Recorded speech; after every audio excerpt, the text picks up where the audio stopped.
ಮಕ್ಕಳ ಜಗಳದ ವಿಚಾರಕ್ಕೆ ಚಾಕು ಇರಿತ, ಚಿಕಿತ್ಸೆ ಫಲಿಸದ ಯುವಕ ಕಿಮ್ಸ್ನಲ್ಲಿ ಸಾವು. ಹುಬ್ಬಳ್ಳಿಯ ಗೋಡಖೆ ಪ್ಲಾಟ್ನಲ್ಲಿ ಚಾಕು ಇರಿತಕ್ಕೆ ಒಳಗಾಗಿದ್ದ ತಂದೆ ಹಾಗೂ ಮಗನ ಪೈಕಿ ಮಗ ಚಿಕಿತ್ಸೆ ಫಲಕಾರಿಯಾಗದೆ ಕಿಮ್ಸ್ ಆಸ್ಪತ್ರೆಯಲ್ಲಿ ಈಗಷ್ಟೇ ಮೃತಪಟ್ಟಿದ್ದಾನೆ ಎನ್ನುವ ಮಾಹಿತಿ ಲಭ್ಯವಾಗಿದೆ. ಮನೆಯ ಅಕ್ಕಪಕ್ಕದವರ ಜೊತೆ ಮಕ್ಕಳ ವಿಚಾರಕ್ಕೆ ಎರಡೂ ಕುಟುಂಬಗಳ ನಡುವೆ ಹೊಡೆದಾಟ ನಡೆದಿತ್ತು. ಅದರ ಪರಿಣಾಮ ಮುಜಾಮಿಲ್ ಎಂಬಾತ ಸಮೀರ್ ಹಾಗೂ ಜಾವೇದ್ ಚಾಕು ಇರಿತಕ್ಕೆ ಒಳಗಾಗಿ ಕಿಮ್ಸ್ ಆಸ್ಪತ್ರೆಗೆ ದಾಖಲಾಗಿದ್ದರು. ಈ ಪೈಕಿ ಸಮೀರ್ ಗಂಭೀರವಾಗಿ ಗಾಯಗೊಂಡಿದ್ದ, ಆತನಿಗೆ ಶಸ್ತ್ರಚಿಕಿತ್ಸೆ ಮಾಡಲಾಗಿತ್ತು. ಆದರೆ ಕಿಮ್ಸ್ ಆಸ್ಪತ್ರೆಯಲ್ಲಿ ಚಿಕಿತ್ಸೆ ಫಲಕಾರಿಯಾಗದೆ ಸಮೀರ್ ಬುಧವಾರ ಬೆಳಗ್ಗೆ 8 ಗಂಟೆ ಸುಮಾರಿಗೆ ಸಾವನ್ನಪ್ಪಿದ್ದಾನೆ ಎನ್ನುವ ಮಾಹಿತಿ ಲಭ್ಯವಾಗಿದೆ.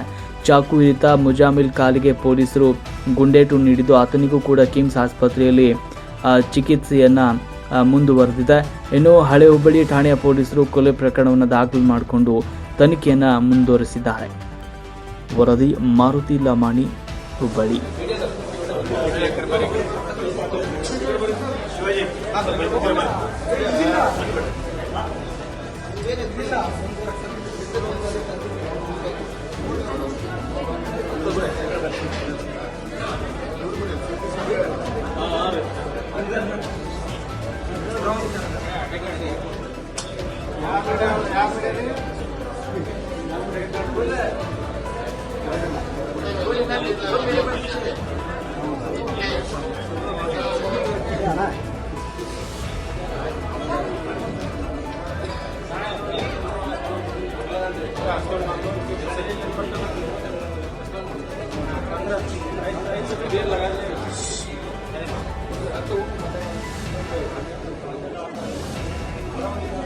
सर